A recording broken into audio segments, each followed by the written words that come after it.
You know, it's kind of funny because we get all of these new bits and pieces about what's going to happen next generation, and most of it, people are pretty straightforward and positive about it. Nobody's really going, oh, well, that doesn't sound good, or oh, that does sound good. You know, that sounds like it's going to be a bad idea.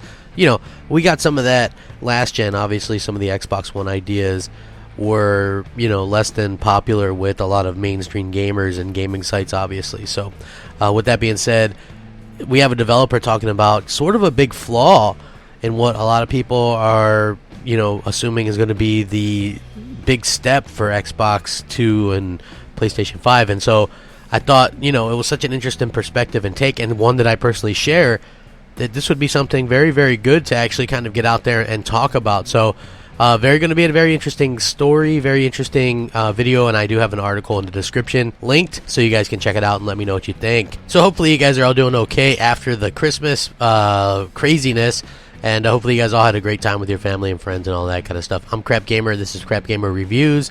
And if you guys would be so kind and enjoy the content, if you like it, hit the like, share, subscribe button. Hit that bell so you're notified of all the content as soon as it drops. That would be very appreciative. Thank you guys so much. That's what I want for Christmas. Likes, shares, subscriptions, and hitting that bell. That's right. I said it. So anyway, obviously there's going to be multiple iterations of Xbox coming out next gen. We know this. Microsoft also has streaming in mind. EA believes streaming is, quote-unquote, the future. Ubisoft believes it's the future. Everybody's saying this.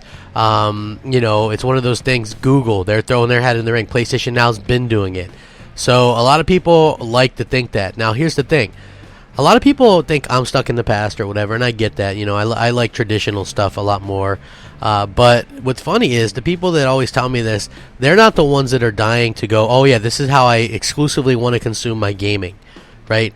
Everybody's all like, well, I'd maybe get a cheap version for my kids, or, you know, maybe if I was on the go, maybe, you know, but nobody's dying out there to go, hey, yeah, let me not buy another Xbox or PlayStation and just stream everything and not actually own anything. You know what I mean? It's like nobody ever is actually doing that. So there was this developer who has worked at Ubisoft and Activision on multiple AAA games, and he's working on a new game right now on an RPG. And he was asked about it, and he says, I know that in some countries of the world that kind of streaming is becoming more popular. He says, I know in Brazil there's a streaming company that's very popular because people don't have money to buy a console and would rather pay $10 a month and play a variety of games by streaming. He said, I think it'll become more popular, but I don't think it'll replace proper hardware because playing Call of Duty on streaming, ? That just doesn't work.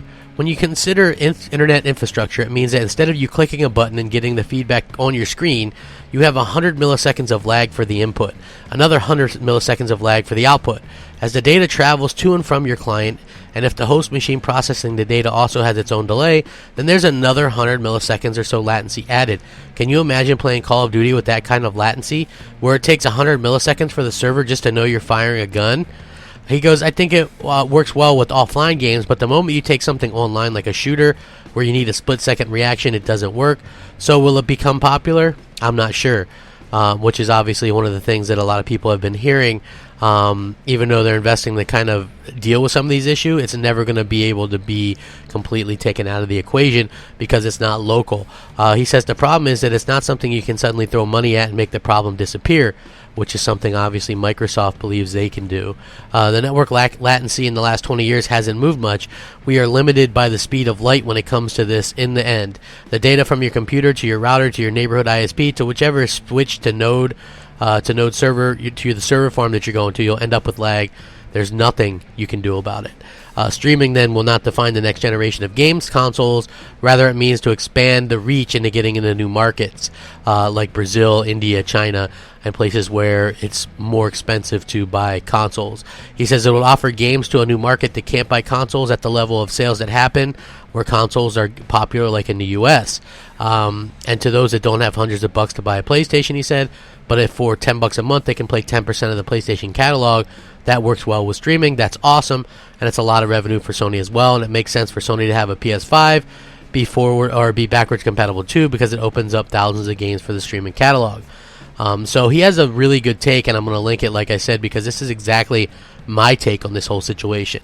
I don't think it works well, particularly for online gaming. I always thought this was an idea for them to get in markets that couldn't previously support consoles because of the expense. Let me know what you guys think. Rack 'em up. Crapgamer out.